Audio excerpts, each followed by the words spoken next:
भोजपुरी फिल्मों के सुपरस्टार पवन सिंह का नाम आते ही जहन में वो आवाज, वो गाना और वो स्टाइल याद आती है जिसने उन्हें एक घर घर का नाम बना दिया। लेकिन अब जब उन्होंने राजनीति में कदम रखने की कोशिश की तो उनका यही नाम बार बार विवादों में घिरता चला गया। भोजपुरी सुपरस्टार पवन सिंह की जिंदगी में स्टारडम और स्कैंडल दोनों भरपूर हैं।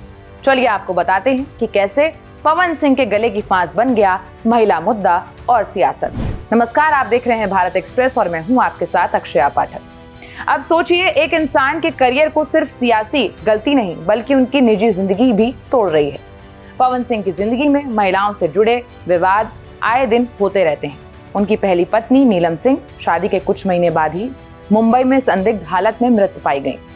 उसके बाद उन्होंने 2018 में ज्योति सिंह से शादी की, लेकिन ये रिश्ता भी विवादों में ही रहा है। कभी घरेलू हिंसा का आरोप, कभी छोड़ने का दर्द, कभी सोशल मीडिया पर उनकी धमकी। हर चीज ने उनकी छवि को झटका दिया। सिर्फ पत्नी ही नहीं, कई अभिनेत्रियों के नाम भी उनके साथ जुड़े, जहां पवन सिंह का व्यवहार सवालों के घेरे में रहा। अक्षरा सिंह के साथ अफेयर, फिर मारपीट, बदसलूकी और धोखा, इन आरोपों ने एक समय इंडस्ट्री को हिलाकर रख दिया था। अंजलि राघव के साथ सार्वजनिक मंच पर बैड टच जैसा आरोप और फिर अंजलि का वीडियो बयान, इसने भी जनता की सोच पर असर डाला। इतना ही नहीं, पवन सिंह के गानों और फिल्मों में महिलाओं का चित्रण अक्सर बेहद अश्लील और आपत्तिजनक रहा है। इन गानों ने न सिर्फ उनकी आलोचना कराई, बल्कि जब वो राजनीति में आए तो विरोधियों ने इन्हीं गानों को हथियार बना लिया। राजनीति में छवि ही सब कुछ होती है और जब महिला विरोधी टैग लग जाए तो उससे पीछा छुड़ाना मुश्किल हो जाता है। भोजपुरी इंडस्ट्री का ये वो चेहरा है जिसने लॉलीपॉप लागेलू जैसे गानों से देश भर में पहचान बनाई। गांव-गांव, गली-गली में लोग इनके फैन हो गए।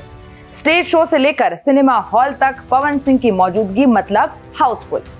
राजनीति ने भी इस पॉपुलैरिटी को नोटिस किया और पहली बार जब बीजेपी ने उन्हें 2024 लोकसभा चुनाव में आसनसोल से टिकट दिया तो ऐसा लगा कि अब फिल्मों से निकलकर वो जनसेवा की राह पर चल पड़ेंगे। बिहार बॉर्डर से सटे बंगाल इलाके में भोजपुरी वोटर्स को जोड़ने का मास्टर स्ट्रोक खेला गया, लेकिन जो सपना बना था वो चंद दिनों में ही बिखर गया। महिला विरोधी गानों, पुराने विवादों और खासकर बंगाली महिलाओं को लेकर इस्तेमाल की गई अश्लील भाषा ने उनकी सियासी पारी की जो शुरुआत थी उस पर पहले से ही ब्रेक लगा दिया। विरोध इतना ज्यादा बढ़ा कि पार्टी को उनका टिकट वापस लेना पड़ा। अब आसनसोल से टिकट कटने के बाद पवन सिंह ने बगावत का रास्ता चुन लिया। उनके बागी सुर, उन्होंने बिहार के काराकाट से निर्दलीय चुनाव लड़ने का ऐलान किया, जहां से बीजेपी के सहयोगी उपेंद्र कुशवाहा भी मैदान में थे। इस कदम ने एनडीए का सारा जो गुणागणित था उसे बिगाड़ दिया।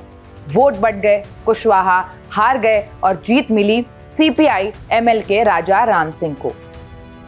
यानी पवन सिंह हार कर भी किसी की हार की वजह बन गए। अब सोचिए, ऐसा चेहरा पार्टी दोबारा अपनाने से पहले 10 बार सोचेगी या नहीं। बिहार विधानसभा चुनाव से पहले पवन सिंह ने उपेंद्र कुशवाहा से मुलाकात की, रिश्ते सुधारे और फिर दिल्ली में अमित शाह से मुलाकात कर बीजेपी में वापसी की कोशिश की। फिर 2025 विधानसभा चुनाव के लिए भी जब पवन सिंह को दोबारा मौका मिलने की बात आई, तब उनकी पत्नी ज्योति सिंह से चल रही तनातनी ने उन्हें एक बार फिर चुनावी मैदान से बाहर कर दिया। सोशल मीडिया पर खुलेआम आरोप, घरेलू हिंसा को लेकर भावनात्मक पोस्ट ने न सिर्फ आम जनता का ध्यान खींचा बल्कि राजनीतिक दलों को भी सोचने पर मजबूर कर दिया। बीजेपी जैसी पार्टी जो महिला वोट बैंक को लेकर बेहद सतर्क रहती है, वो ऐसे व्यक्ति को टिकट देने से कतराने लगी जिसकी निजी जिंदगी हर दिन हेडलाइन बन रही हो। और यही वजह रही कि पवन सिंह को खुद ही सोशल मीडिया पर चुनाव नहीं लड़ने का ऐलान करना पड़ा। पवन सिंह की कहानी उस स्ट्रगल की कहानी है जिसमें एक पॉपुलर चेहरा जनता का प्रतिनिधि बनने की चाह रखता है, लेकिन अपनी ही छवि से हार जाता है। चाहे वो पत्नी नीलम की खुदकुशी हो, अक्षरा सिंह के साथ रिश्ते और झगड़े हों, या फिर अंजलि राघव के साथ बैड टच का मामला, और अब पत्नी ज्योति सिंह, जो कि अब उनका मामला पूरा विवादों में है। अब महिलाओं से जुड़े विवादों की ये लंबी लिस्ट उनके सियासी करियर में बार बार रुकावट बनी और पवन सिंह का जनप्रतिनिधि बनने का सपना इस बार भी टूट गया।